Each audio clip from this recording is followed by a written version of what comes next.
Is the coronavirus part of God's plan to wake us up?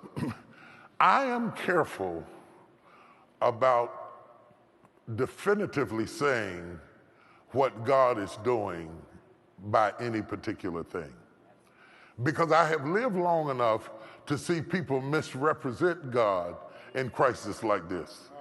I remember 9/11, and they said that God was trying to purge New York, and people are always quick to speak on what God is doing. But the truth of the matter is, I don't know whether it is part of God's plan to wake us up, but I do know that the coronavirus is waking us up. I don't know whether he sent it or whether he allowed the enemy to send it for whatever reason. But I know that one of the benefits of the burden of the coronavirus is that it is waking us up. How is it waking us up? It's waking us up in a lot of ways. It's waking us up that the silly bickering we have been doing for the last decade now seems foolish in the face of a real attack. It is waking us up to appreciate the walk of faith in a way that we didn't appreciate it before. See, now you're fighting wanting to come to church, but before, when you could come, you were staying at home in the bed. And some of the very people who are complaining about not having church weren't half coming when we could have church. Come on, talk to me for a minute, somebody. It is waking up, because sometimes we don't appreciate something until it is pulled back from us. And when it is pulled back from us, we have a deeper appreciation. It is waking us up to the perspective that we must bring our church experience into our house. Yeah, it's waking us up to the experience that we must read our Bibles.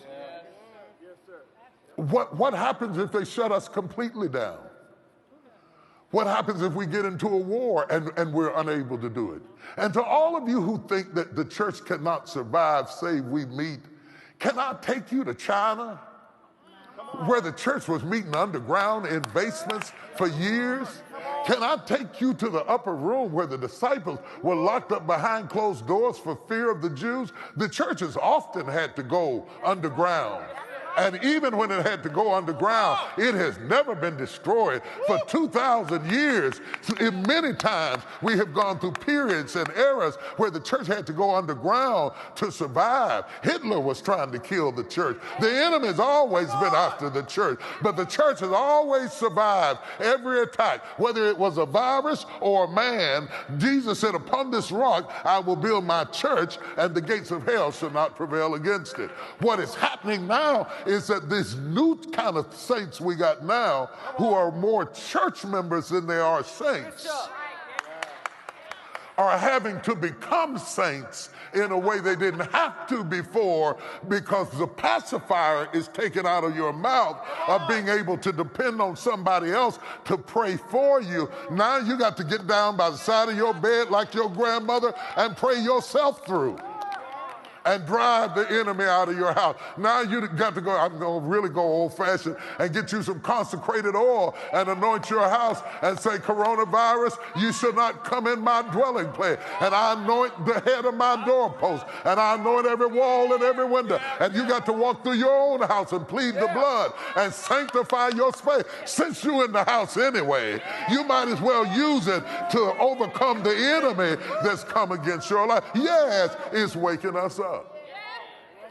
It's waking us up. And it is high time that it wake us up. I am just careful about saying what all God is doing, because I have learned in my life that sometimes it takes you 20, 30 years, and you look back in retrospect to fully comprehend what God is doing. Whatever God is doing, I can tell you this, is bigger than America.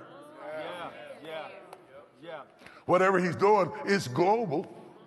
It's reaching all over the world. Whatever he's doing, I don't see us arguing over who's got the biggest weapons anymore, because God had a weapon that outdid all the weapons we were talking about.